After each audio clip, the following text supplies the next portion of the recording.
tell you about a park and a story and a community. I won't tell you about Barry Malone's humility, about his sense of humor. I won't tell you about his strong work ethic, and I won't tell you about his passion for social justice. I'll tell you about a story about Eliza Howell Park and how a community came together.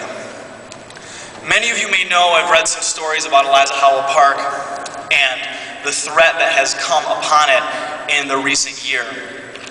The short story is this, that a real estate developer sued the city of Detroit in circuit court, claiming that the city violated a deed restriction that this land at Telegraph and Finkel be maintained as a park. The developer stated that the park, Eliza Howell Park, was no longer being used. It was unused, it was abandoned, it was ignored, and the developer, as relief, wanted the park to revert back to him and his company so they could turn this park into a big box store. Right.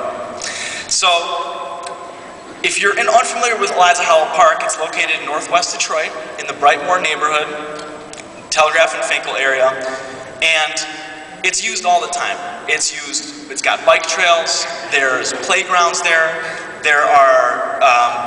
it's a habitat for local wildlife. Residents go there. The Audubon Society holds bird watching events there.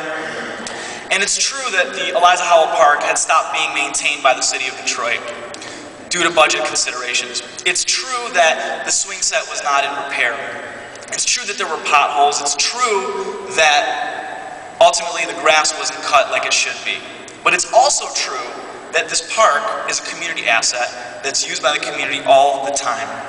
And in response to that, the Brightmoor community understandably was not happy at the threat that their community asset would be taken away.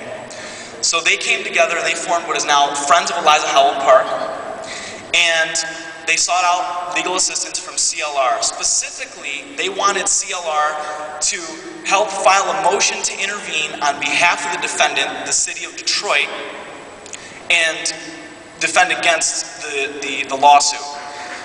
This is where Barry Malone comes in. So all of this hard work culminated very recently, and recently Judge John A. Murphy sided with the city and the community and dismissed the claims of abandonment, therefore preserving this park, which is a big deal to the community. But Barry's contributions, that's right.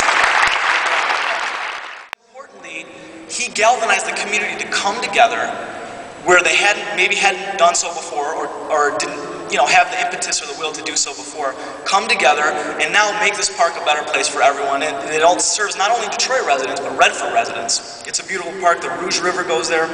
And so that is turning the park around with the help of attorney Barry Malone. I know we've come a long way. We're changing day to day.